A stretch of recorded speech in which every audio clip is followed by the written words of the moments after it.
How's it going there, everybody? It's Mr. Zen over here bringing you guys a brand new Waldo Salesman episode discussion. And for today's semi, guys, I'm going to be talking about is episode 10. And in this episode, guys, this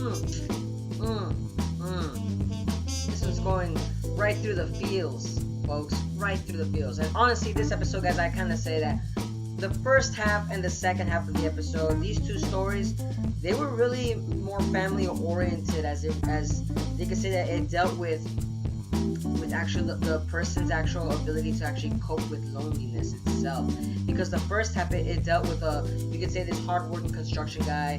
He saw this beautiful woman, yes, we're back at it again with the gag routine with it. The guy finds a beautiful woman and he can't get her, but this time they did it kind of more in a very comical sense that I thought that it was a little more lighthearted than the second half, because the fact that you actually see the hardwood construction man, he was trying so hard to get this woman's attention, but he was actually being friend zoned throughout the whole entire time because of the fact that Moguro, when he introduced him to these actual two women, the chunkier looking woman, she was very, you could say, infatuated by, you could say, the main character, but it didn't kind of work out, because at the end of the day, he kept seeing the fat lady over and over and over again. But the thing is that Moguro stated that you're not supposed to see her, you're supposed to see the one that you're actually chasing at, because you're actually giving the woman an incentive to actually keep seeing her again.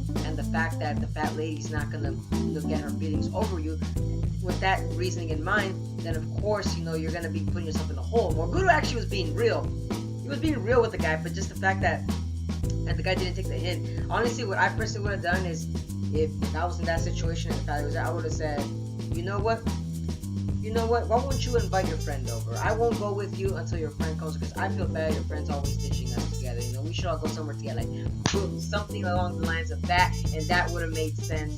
At least to bring the girl about there, or at least tell the family, I'm actually very interested in the other lady. I was wondering if you can help me out and actually getting me and her together. That's just my opinion. If I was that character, in a sense, to just come out straight with it. If she was really bothering you and you just don't want to really see her again, just do it right there. But did that very made it very comical, guys. Was the fact that later in the episode we see that you could say that the fat lady and him, they both get married. Well, only you could say a hotel business of some sorts, or an inn. But the thing that made me laugh is the fact that he was being manhandled by her, even at an older age. Pretty sad, not gonna lie. But it was more comical though. It was very lighthearted. Versus the second half, which was more, it took a very dark turn. It was this older gentleman where he was very lonely as well, and he wanted to have a grandson. And at the fact that later you see that you could say that Moguro actually comes in and helps him with a service that you get a fake grandson, and they'll text you and keep you company and all that stuff. The only difference is the fact that you cannot see the person. And I'm guessing because the old man kind of broke his promise, then he had to realize the truth that there was just not only him, but there was 30 other suitors that were actually involved with the same kind of line of company that made him not feel special. Basically, Moguro didn't really hurt this guy in a physical way or mentally. It was more like emotion. He hurt this guy emotionally by showing him the truth that since you want to live in a fantasy, no, then hold on, let me break that fantasy for you and let me tell you the truth. This was more the second half was it was dark, but in the sense that it was more realistic in terms of to break this guy's character. Honestly, I kind of see Moguro kind of helping these characters out and breaking out of their shell. But the thing is that these characters keep always coming back to the same thing over and over again. It kind of gets frustrating, because I want to see him where he beats Moguro.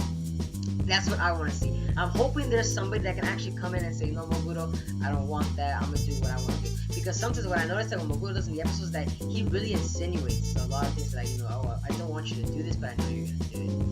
I know you are. He targets those weak-minded people. I'm telling you guys. But that's it for today, guys. Let me know down in the comments below as to what you guys' thoughts on episode 10, folks. Like I said, episode 10 was a little lighthearted, and it was a pretty good jab at seeing as to how these old men kind of go through life being lonely. And it makes you sad. It kind of gives you a little food for thought. Damn, you better start a family soon, or you're gonna end up like this old man. Forget that. I don't want to end up like them. So yeah. Like I said, let me know down in the comments, guys, what you guys' thoughts. And as always, guys, if you guys enjoy my content, don't forget to give a like, comment, share, and subscribe for more Water Salesman episode discussions. And as always, I hope to see you guys again in the next video. But peace out.